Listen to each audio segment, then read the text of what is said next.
Hello there!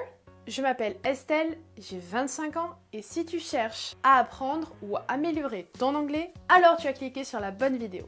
Mais avant de t'expliquer un petit peu plus ma méthode d'apprentissage, je vais d'abord te raconter brièvement mon parcours. L'anglais et moi, c'est une grande histoire d'amour qui a débuté quand j'étais au collège, donc quand j'étais comme ça à peu près.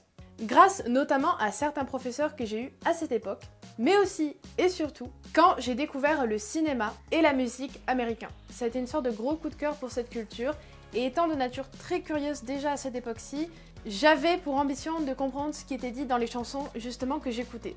Et voilà comment cette belle histoire a commencé. Après ça, je suis allée au lycée, comme vous devez vous en douter. J'ai donc naturellement choisi l'option anglais SP quand je suis arrivée en classe de première, ce qui à l'époque m'a valu un joli 16 sur 20 au moment du bac.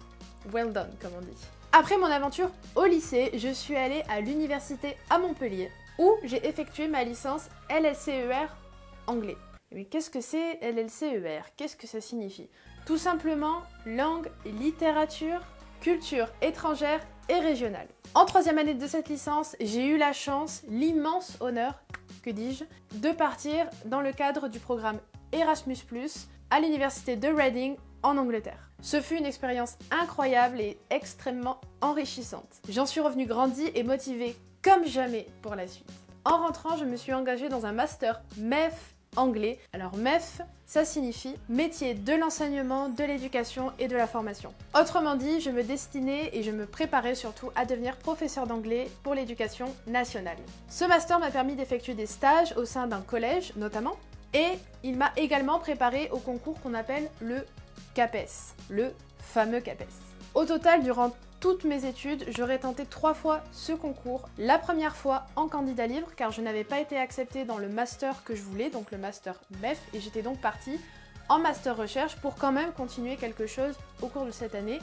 Et en parallèle, grâce au CNED, j'avais préparé du coup en candidat libre le concours. Je l'ai ensuite retenté quand j'ai été acceptée, donc l'année dernière en master MEF. Donc je préparais le concours grâce au master et j'ai en même temps validé ma première année de master, donc fin de l'année scolaire 2019-2020. Et j'ai retenté ce concours une dernière fois l'année qui s'est écoulée, donc pour l'année scolaire 2020-2021, donc pour la session 2021. Et malheureusement, si je me retrouve là aujourd'hui, c'est parce que justement, ces essais ont été un petit peu vains. Et à l'époque, je me disais, sans concours, pas de master 2 pour commencer, et pas de master 2, pas de travail. Enfin ça, c'est ce que je croyais. Alors plutôt que de me laisser abattre et de retenter le concours une nouvelle fois, j'ai préféré prendre ma vie et mon destin en main et devenir professeur à ma façon. Ma façon de voir l'apprentissage et l'éducation de manière générale est très simple. L'élève est ma priorité. Mon but est certes qu'il progresse, mais qu'il se sente aussi bien, en confiance et surtout à l'écoute. Mon objectif est de le rebooster, de lui faire découvrir où aimer l'anglais et de l'aider à atteindre ses objectifs, quels qu'ils soient.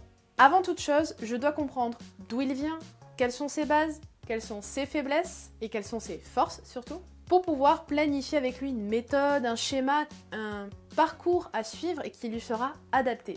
Mon but n'est pas de le décourager, de lui donner du travail par-dessus les oreilles ou de lui faire perdre foi en l'humanité. Bien au contraire, son apprentissage doit être aussi enrichissant qu'épanouissant.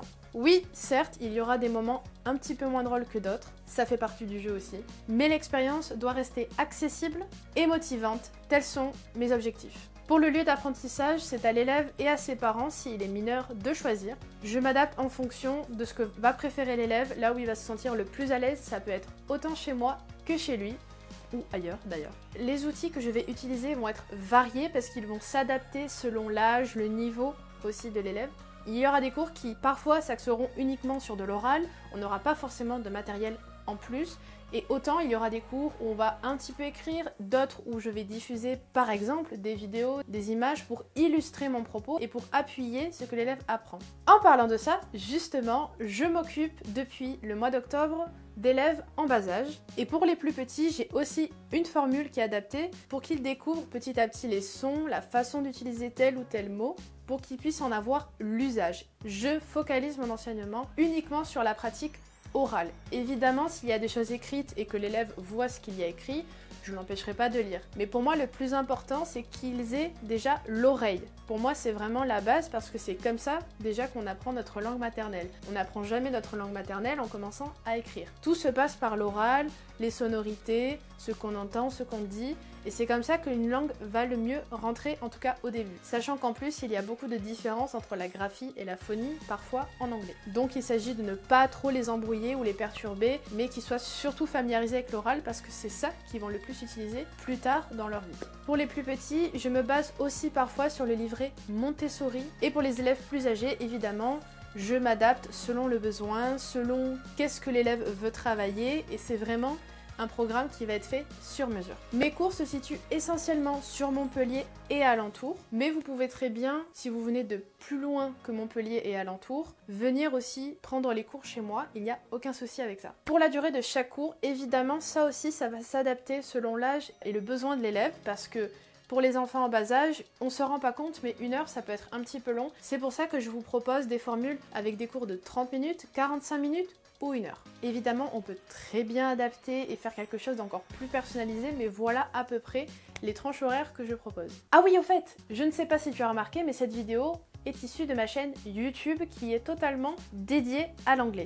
Alors si avant de te lancer, tu as envie de savoir qui je suis, comment je parle et comment j'enseigne l'anglais, même si évidemment entre la vidéo et un cours personnel, il y a quand même une marge, je t'invite à aller regarder mes autres vidéos pour te faire une idée. Et si après tout ce discours, j'ai réussi à te convaincre pour commencer des cours d'anglais, alors n'hésite pas à me contacter par mail avec le mail qui s'affiche en bas de l'écran pour convenir d'un premier cours d'essai gratuit. Je te laisse sur ces bonnes paroles en espérant avoir de tes nouvelles très bientôt. Take care!